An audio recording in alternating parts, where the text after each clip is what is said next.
बहुत समय पहले रामपुर गांव में चुटकी अपनी माँ भोली और अपने पिता भोला आलू के साथ रहती थी। चुटकी आलू के माता पिता उससे बहुत प्यार करते थे।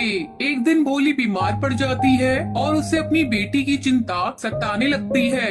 ऐसे में एक दिन भोली खिड़की पर बैठी धूप सेक रही थी। तभी वो देखती है कि पड़ोस में रहने वाली लाल मिर्च की सौतेली माँ उसे धक्के देकर घर से बाहर निकाल देती है। ये सब देखकर भोली बहुत डर जाती है और वो सोचने लगती है, अगर मैं मर गई तो मेरी बेटी का क्या होगा? अगर भोला आलू ने दूसरी शादी कर ली तो सौतेली माँ मेरी बेटी को इसी तरह घर से बाहर निकाल देगी। जब शाम को भोला आलू घर लौटता है तो उससे कहती है, सुनो जी, अगर मैं मर गई तो तुम दूसरी शादी मत करना, वरना सौतेली माँ मेरी बेटी पर बहुत अत्याचार करेगी। ये सुनकर भोला आलू से समझाते हुए कहता है, भोली, मरे तुम्हारे दुश्मन, तुम ये कैसी बातें कर रही हो? तुम्हें कुछ नहीं होगा, तुम जल्दी ठीक हो जाओगी। नहीं, तुम्हें आज मुझसे ये वादा करना ही होगा कि मेरे मरने के बाद तुम कभी दूसरी शादी नहीं करोगे। भोली, मैं तुमसे वादा करता हूँ कि मैं कोई दूसरी शादी नहीं करूँगा। कुछ दिन इसी तरह बीत जाते हैं। भोली की हालत दिन पर दिन बिगड़ती जा रही थी और एक दिन वो मर जाती है। चुटकी अपनी माँ से लिपट कर रोने लगती है।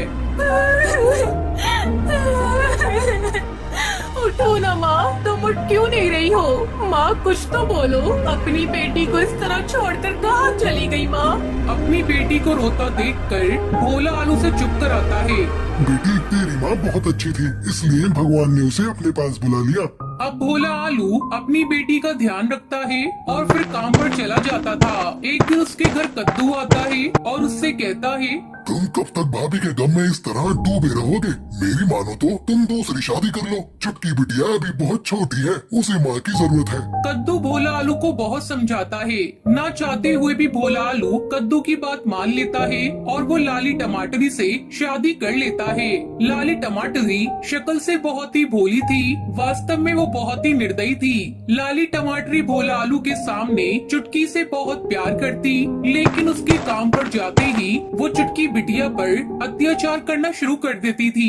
एक दिन वो चुटकी से कहती है, अरे ओ महारानी, चल उठा ये झाड़ू और कमरे में झाड़ू लगा, फिर आकर मेरे पैर दबा, और खबरदार अगर तूने अपने बाप से कुछ कहा तो तेरी बोटी बोटी काट कर चील को खिला दूंगी, तेरे बाप को पता भी नहीं चलेगा।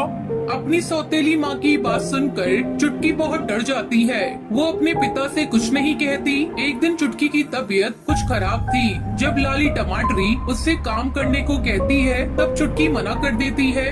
माँ, आज मेरी बहुत तबीयत खराब है, इसलिए मैं घर का काम नहीं कर पाऊंगी। मुझे बहुत कमजोरी महसूस हो रही है।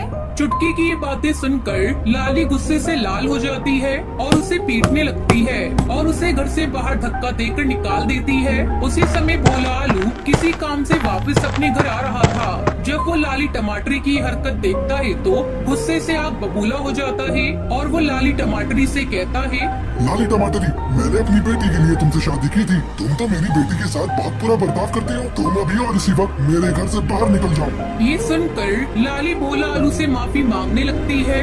भोला, मुझे माफ कर दो, ये चुटकी बहुत ज्यादा बदतमीज है। तुम तो जानते हो ना मैं तुमसे और चुटकी से कितना प्यार करती हूँ। तुम ही मुझे बताओ, मैं अपनी बेटी को नुकसान पहुँचा सकती हूँ क्या?